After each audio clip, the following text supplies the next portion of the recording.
Marilah kita berdoa. Ya Allah, Engkau telah mendasarkan gerejamu dalam diri Petrus dan para rasul. Kami mohon, peliharalah gerejamu agar tetap berpegang teguh pada ajaran para rasul dan setia pada panggilannya untuk menjadi tanda dan sarana keselamatan bagi semua orang. Dengan pengantaran Kristus, Putramu Tuhan kami, yang bersama dengan Dikau dalam persatuan Roh Kudus, hidup dan berkuasa Allah sepanjang segala masa. Kita dengarkan sabda Tuhan.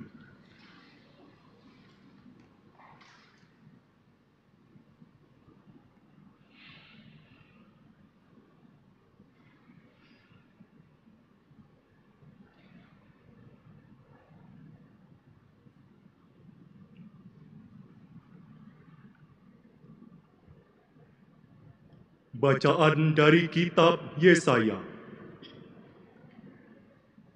Beginilah firman Tuhan kepada Sebna yang mengurus istana raja.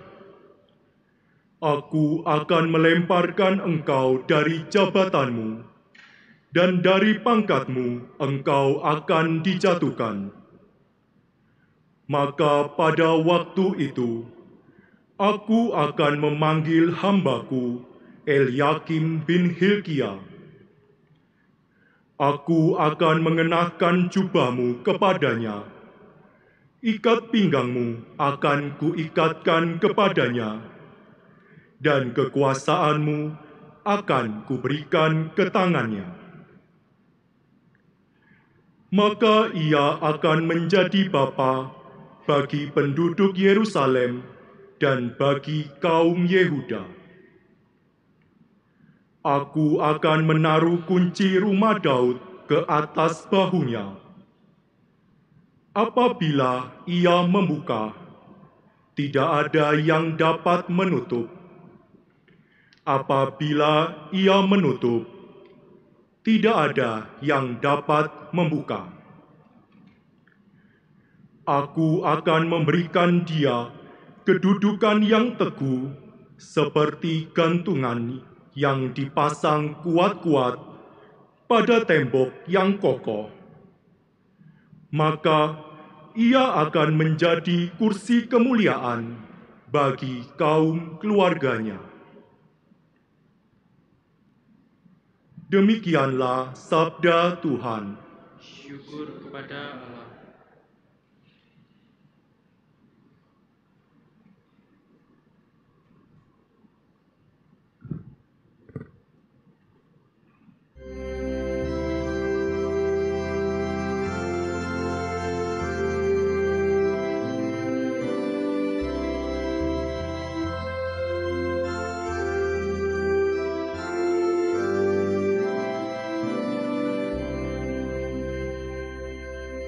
Ya Tuhan, kasih setiamu kekal abadi. Janganlah kau tinggalkan muatan tanganmu. Ya Tuhan, kasih setiamu kekal abadi.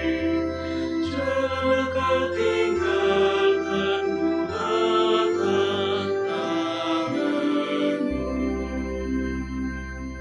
Aku hendak bersyukur kepadamu dengan segenap hati, sebab engkau mendengarkan kata-kata mulutku. Di hadapan para dewata, aku akan bermazmur bagimu. Aku hendak bersujud ke arah bait-Mu yang kudus. Ya Tuhan, kasih setiamu kekal abadi. Janganlah kau tinggalkan muatan tanganmu. Aku hendak memuji nama-Mu oleh karena kasih-Mu dan oleh karena setia-Mu. Sebab Kau buat nama dan janji-Mu melebihi segala sesuatu. Pada hari aku berseru, Engkau pun menjawab aku. Engkau menambahkan kekuatan dalam jiwaku. Tuhan, kasih setia-Mu kekal abadi. Janganlah Kau tinggalkan buat tangan-Mu. Tuhan itu tinggi, namun Ia memperhatikan orang yang hina dan mengenal orang yang sombong dari jauh. Ya Tuhan, kasih setia-Mu kekal abadi.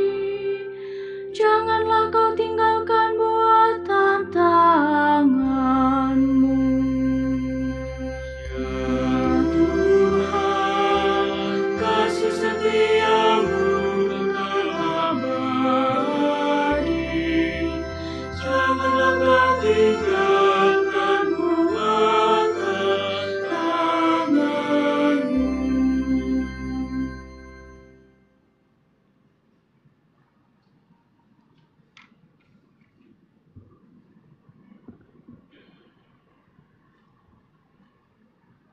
Bacaan dari surat Rasul Paulus kepada jemaat di Roma. Saudara-saudara, alangkah dalamnya kekayaan, kebijaksanaan, dan pengetahuan Allah. Sungguh tak terselidiki keputusannya, sungguh tak terselami jalan-jalannya. Sebab siapakah yang mengetahui pikiran Tuhan? Atau siapakah yang pernah menjadi penasehatnya? Atau siapakah yang pernah memberikan sesuatu kepada Allah, sehingga Allah wajib menggantinya? Sebab segala sesuatu berasal dari Allah, ada karena Allah, dan menuju kepada Allah. Bagi Dialah kemuliaan selama-lamanya. Demikianlah sabda Tuhan. Syukur kepada Allah. Haleluya,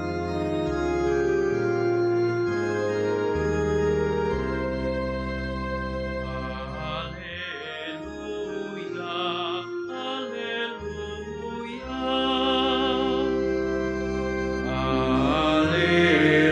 Haleluya, haleluya.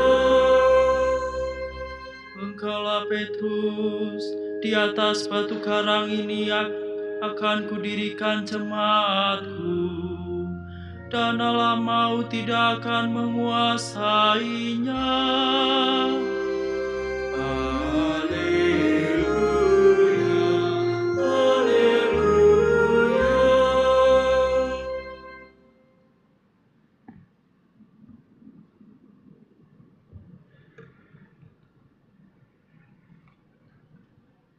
Tuhan sertamu. Dan serta-Mu juga. Inilah Injil Yesus Kristus menurut Matius. Dimuliakan Tuhan. Sekali peristiwa, Yesus tiba di daerah Kaisarea Filipi. Ia bertanya kepada murid-muridnya, kata orang, siapakah putra manusia itu?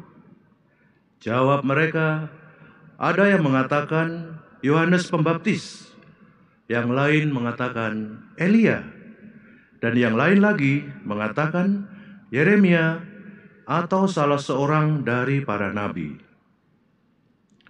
Lalu Yesus bertanya kepada mereka, "Tetapi apa katamu? Siapakah aku ini?"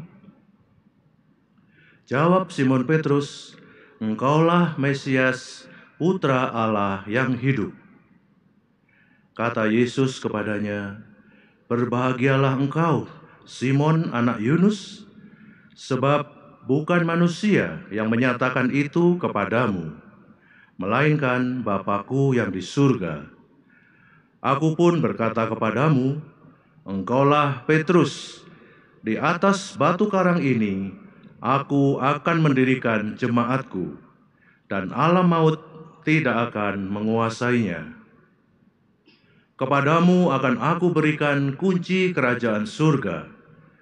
Apa saja yang kau ikat di dunia ini akan terikat di surga, dan apa yang kau lepaskan di dunia ini akan terlepas di surga." Lalu Yesus melarang murid-muridnya memberitakan kepada siapapun bahwa Dialah Mesias. Demikianlah Injil Tuhan. Pujilah Kristus.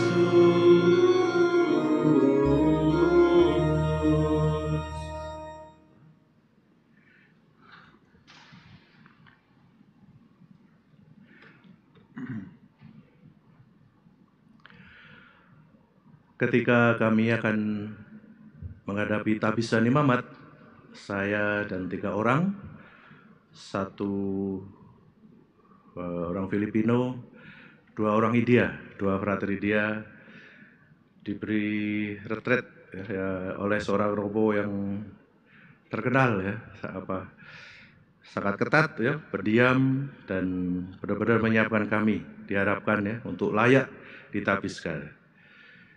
Beliau mengawali dengan menceritakan tentang bacaan kedua. Para frater diakon, Tuhan itu memang luar biasa.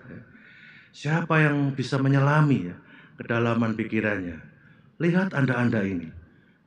Bagaimana Tuhan bisa menemukan Anda terus sampai ke satu langkah lagi akan menjadi imam-imamnya, Imam Kristus.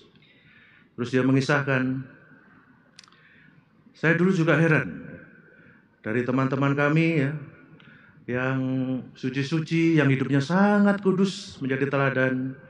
Tak tahu bagaimana caranya Tuhan panggil lebih dahulu. Mungkin karena untuk bernyanyi bersama malaikat di surga.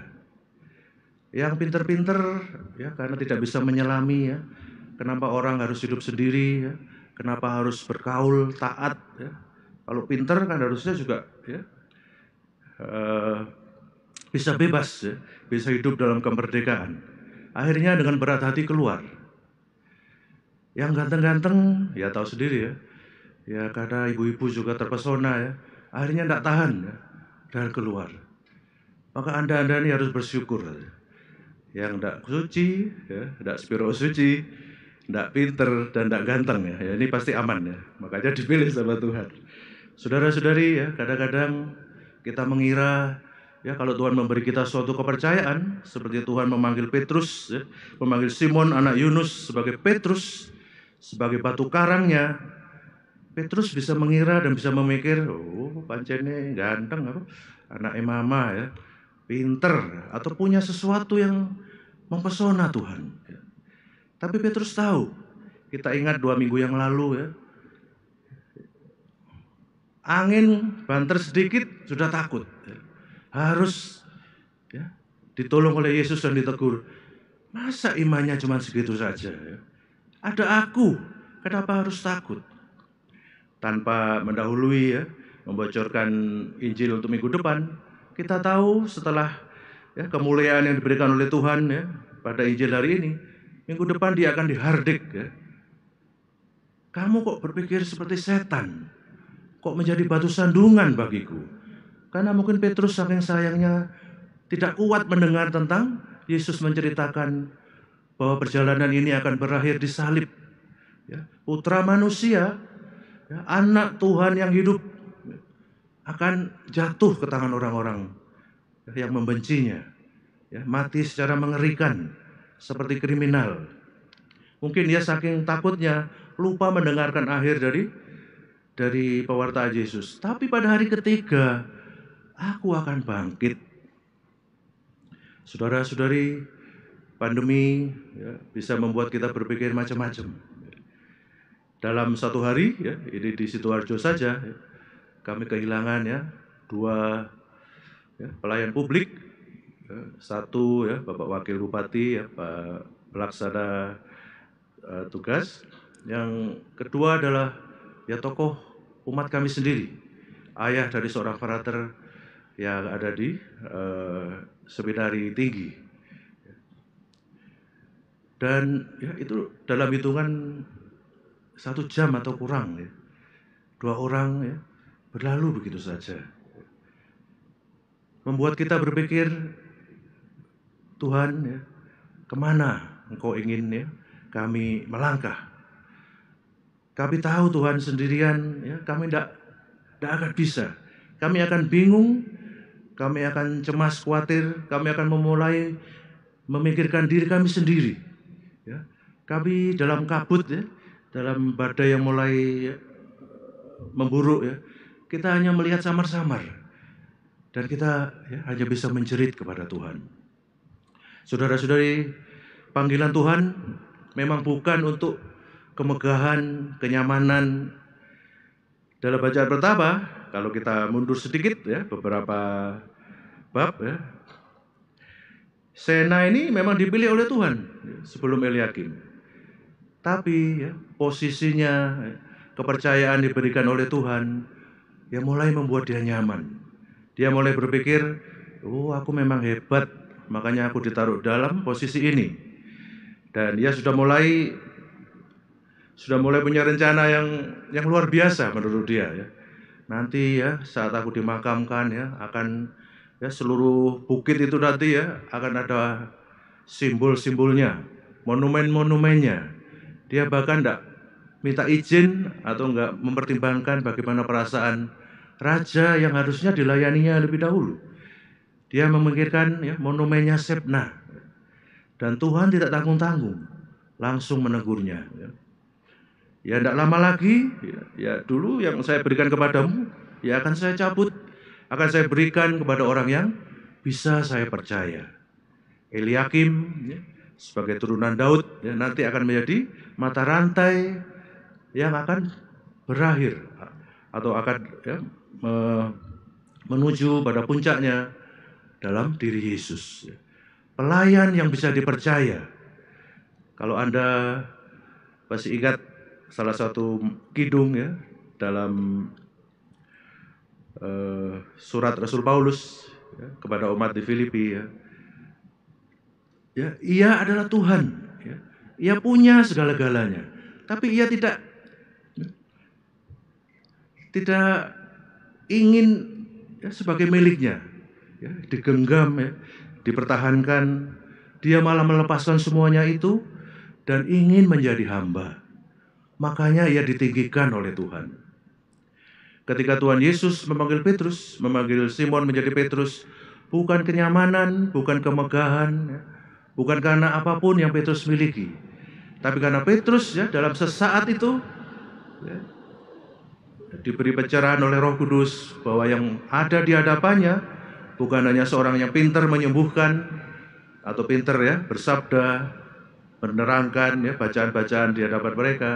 Bukan hanya sekedar nabi ya, atau petualang yang hidupnya juga suci dan baik, tapi adalah anak dari Tuhan sendiri, pencipta alam semesta, dan yang nanti akan menuntun ya, semua umat manusia ke dalam kerajaan Allah. Dan kita tahu tidak hanya Petrus, semua salah sangka, salah mengerti, rebutan. Ya. Sebagai Mesias pun mereka menyangka Tuhan Yesus datang untuk membebaskan mereka yang masih dalam penjajahan orang Romawi. Mereka melihatnya masih sebagai kekuatan politis, kekuatan ya, sosial demografi yang bisa mengangkat kembali ya, harkat diri umat Israel. Mereka tidak mau diberi lebih. Ya. Bebas dari ya, orang Roma bukan berarti akan hidup sebagai bangsa yang mencintai Allah. akhirnya bisa menjadi diktator-diktator di negeri sendiri, ya, atas umatnya sendiri. Kita tahu bagaimana Saul yang baik, ya, dipilih oleh Tuhan karena umat Israel meminta seorang raja, akhirnya menjadi serakah, akhirnya menjadi seorang pembunuh, iri dan dengki, ya, kepada Daud yang sudah, ya, mengampuninya, memberinya kesempatan berkali-kali. Kekuasaan di tangan orang yang, ya, tidak ingin mengikuti teladan Tuhan, ya akan menjadi korup, akan mencelakai banyak orang, akan membuat orang susah, terutama orang-orang yang dipercayakan Tuhan kepadanya. Saudara-saudari, dalam kapasitas kita masing-masing, kita juga diingatkan oleh Tuhan, ya, aku memilih kamu, ya. Aku ingin kamu menjadi, ya, soko guru dalam keluargamu, dalam sekolah-sekolah, dalam tempat kerja kita. Aku ingin, ya, kamu benar-benar ngomong, peduli kepada orang-orang yang aku percayakan kepadamu. Karyawan-karyawan, ya, asisten-asisten, ya, rumah tangga, orang-orang yang, ya, bergantung kepada kita, ya, untuk hidup sehari-hari, ya. Ya, kita ini sepertinya punya palu kecil-kecil, ya. Bisa memutuskan, ya, siapa yang hari ini terima gaji, siapa yang harus pulang rumah, siapa yang masih boleh kerja besok, siapa yang harus dalam tanda petik diistirahatkan. Dan kita, ya, kalau kita benar-benar jujur, ya, kita tiap malam atau tiap saat tuh mohon bimbingan Tuhan, ya. Kalau bisa jangan sampai ada satupun yang harus saya rumahkan, ya Tuhan. Kalau bisa bagaimanapun keadaannya, ya, semua orang bisa tetap bekerja, keluarganya bisa tetap, ya, sehat, ya, dapat makan yang cukup, anak-anaknya tetap bisa bersekolah, ya. Entah bagaimana caranya, karena kunci itu, ya, diberikan, ya, bukan untuk dipamerkan. Ya, kadang-kadang kita lihat orang, ya, mungkin tanpa disengaja, ya, turun dari mobil, ya, kuncinya dibuat mainan, ya, tidak sadar. Oh, ini punyaku loh, ya. Ini yang terbaru, ya, paling grace, ya, top apa istilahnya, ya, top of the line, ya. Dalemannya belum tahu, ya. Dan dia tanpa sengaja memamerkannya. Ini punyaku, hasil jeripayahku, kehebatanku, dan kamu harus tahu siapa aku. Saudara-saudari, Injil hari ini dan bacaan-bacaan hari ini dan juga situasi, ya, yang masih kita coba pahami, kita siasati, ya, coba kita cari solusi terbaik dalam cara kita beribadah bersama, ya. Ini membuat, ya, kita tidak lupa, ya, siapa kita, ya. Tanpa Tuhan, ya, kalau Tuhan mengambil rohnya, ya, tidak lama lagi kita menjadi seonggok debu, ya, abu yang diinjak-injak orang, ya. Tapi karena Tuhan memanggil kita dari awal, Tuhan mengembuskan nafasnya. Para rasul ketika Tuhan Yesus akan naik ke surga, ya, dihembusi oleh Roh Kudus, ya, supaya bisa berbuat apa yang sudah Ia contohkan. Semoga masa pandemi tidak mengecilkan semangat kita, tidak mengaburkan kenangan kita, ya, bagaimana kita dulu dipanggil, bagaimana Romo, saya dan istri dulu, ya, berada di depan altar dengan keluarga dan handai tolan, ya. Ya, rasanya, ya, paling bahagia sedunia, ya. Jangan sampai, ya, kenangan itu, komitmen itu, ya, menjadi sirna karena rutinitas, ya, karena masalah kecil sini dan sana, finansial, ya, emosional. Terus kita tidak memandang pasangan hidup kita lagi sebagai partner, ya, sebagai orang yang harus dihargai. Kita mulai, ya, meninggikan suara kita, ya, kita mulai pintar menghardik, ya. Kita mulai, ya, gampang naik darah, ya. Kita tidak ingat apa yang kita janjikan di hadapannya dan di hadapan Tuhan. Saudara-saudari, banyak yang juga Tuhan percayakan kepada kita. Ada kunci yang juga Tuhan serahkan dalam tangan kita, dalam pekerjaan dan tanggung jawab, ya, di kantor, di gereja, ya, atau dalam keluarga kita masing-masing. Semoga kita tidak pernah lupa, ya. Orang dulu, ya, memberikan tanda-tanda, ya, sebagai raja, Saul atau Daud, ya, dan banyak lainnya kemudian, ya, ada pengurapan seorang raja, seperti megahnya, ya, dan kusuknya perayaan Tabisan Imamat, ya. Itu memang, ya, bukan hanya simbol saja, ya, memang ada, ya, kekuatan yang luar biasa yang menjadikan seseorang, ya, yang tadinya sangat takut, ngomong di depan kelas saja gak berani, Agus, wari-wari dadi Romo, ya. Sopo sih percaya ya. Berarti bukan Agusnya yang hebat, ya. Tuhannya yang luar biasa. Petrus diberi kunci, ya, yang bisa mengikat ya atau melepaskan di bumi dan di surga, bukan karena apapun kehebatannya, karena Tuhan berkenan memberitahu, ya, membisikkan ya, bahwa ini adalah Tuhanmu, bukan sekedar guru atau nabi.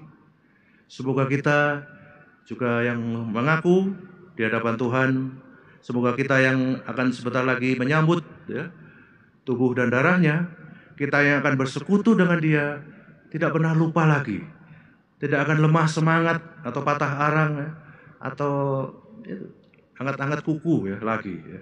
Kita akan terus menggali, mengasah ya, talenta-talenta yang Tuhan berikan kepada kita.